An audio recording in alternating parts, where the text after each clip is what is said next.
రోజు 3 పూటలు తింటే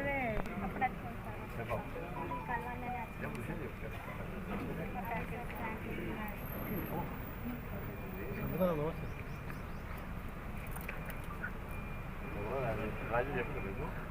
వచ్చిండు 4 చూస్తున్నాయి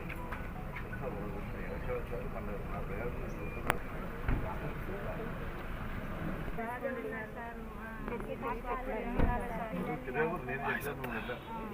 చెప్పలేదు నువ్వు చెప్పలేదన్నావు తినలే అని అడిగిన చెప్పలేదన్నా ఖచ్చితంగా చెప్పినా టైం పడితే తన కూడా తెలుసు పరిస్థితి పొలిటికల్ ఎట్లుంటుంది అనేది ఎలక్షన్ కోడ్ ఎట్లుంటుంది తెలుసు కదా అంటే మేము ఇన్ని రోజులు ఆగినాం కదా సార్ మాకు తొందర కావాలని మా బాధ ఆఫీసరు మీకు ఒక విషయం చెప్తాను టూరిజం కమిషన్ టూరిజం మినిస్టర్ ఉండే తిరుపతి కలిసిపోయారు లేకపోతే ఎలక్షన్ అయినాక రిజల్ట్ రాకముందు రేవంత్ రెడ్డి డీజీపీ కలిసిపోయాడు నౌకరు తీసేసాడు ఇప్పుడు ఎవరైనా ఆఫీసర్ మాత్రం మాట్లాడడానికి కూడా నిర్ణయం తీసుకో దాన్ని అంటారు నిర్ణయం అనేది సార్ ఎలక్షన్ 3 నెలలు అయినాక వాళ్ళ కొత్త ఆటలో 1 నెల రోజులు ఆగుతుంది ఇదే పరిస్థితి సార్ మేము వచ్చినప్పుడు క్యాంప్ ఖాళీ చేశారు సార్ ఇప్పుడు మళ్ళీ కొత్త అయితే మాకు సంతోషం అనిపించింది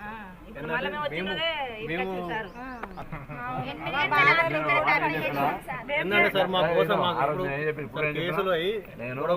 కొట్లాడతా లేకపోతే దండ పెడతాను తప్ప కొట్లాడేది అదే స్పష్టం చెప్పిన ఫస్టే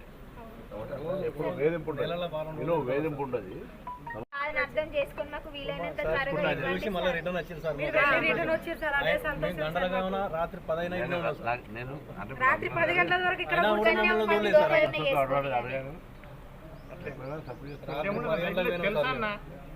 కూడా చెప్పాను ఇప్పటికీ 4 సార్లు చెప్పినా వచ్చి హైదరాబాద్ 4 లక్షలు కూర్చుని పెట్టి పోయినా పొద్దున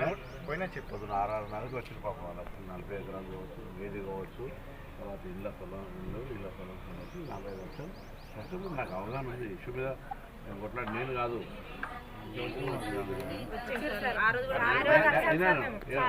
నేను అవగాహన మాట్లాడుతున్నాను ఆయన కూడా చెప్తున్నా మీరు నా ఒక్కదే కాదు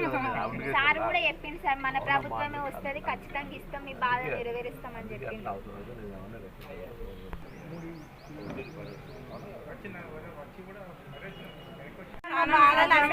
అర్థం చేసుకుంటా కానీ అల్లుగా బిడ్డలు మరి ఆ రోజు ఏమి ఇవ్వలేదు సార్ ఏమి ఇవ్వకుండానే 7 కూడా మాకు వచ్చేలేము సార్